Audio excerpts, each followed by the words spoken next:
আসসালামু আলাইকুম। আমি আজকে একটা চিংড়ি মাছ দিয়ে কই কুমড়া কিভাবে তেল ছাড়া রান্না করে এটা নিয়ে আপনাদের সাথে শেয়ার করব। এই তো দেখেন আমি পুকুর থেকে চিংড়ি মাছ ধরে আনছি। মাশাআল্লাহ অনেক সুন্দর চিংড়িগুলো।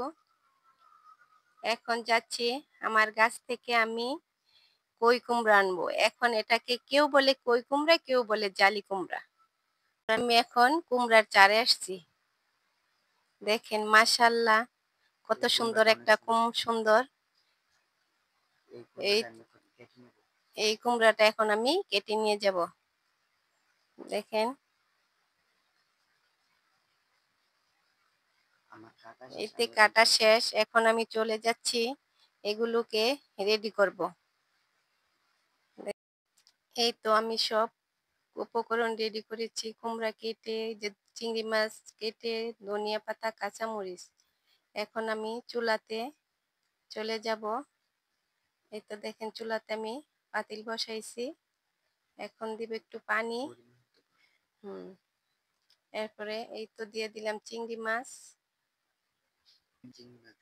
চিংড়ি মাছ দেওয়া শেষ। এখন দিব আমি হলুদ গুঁড়া, পরিমাণ মতো মরিচ গুঁড়া, পরিমাণ মতো ধনিয়ার গুঁড়া, স্বাদ মতো লবণ, একটু জিরার গুঁড়া দিয়ে দিলাম একটু পেঁয়াজ কুচি, দিয়ে দিলাম একটু রসুন বাটা। এই উপকরণগুলো সবগুলো আমি এখন একটু ঝাল করব।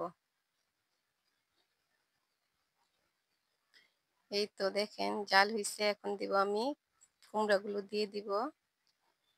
এই এখন আমি কিছুক্ষণের জন্য সরা দিয়ে ঢেকে দিব। এই তো দেখেন আমার রান্না প্রায় শেষ। এখন আমি ধনিয়া পাতা, কাঁচামরিচ দিয়ে একটু নেড়ে আমি এখন নামাই ফেলবো।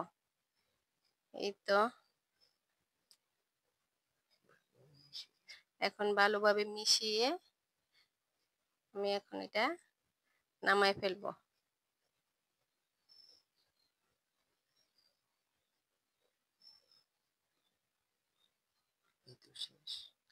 আমার রান্না শেষ।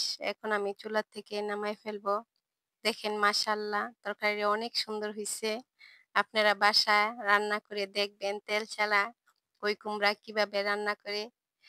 আর এখন আসি, আল্লাহ হাফেজ।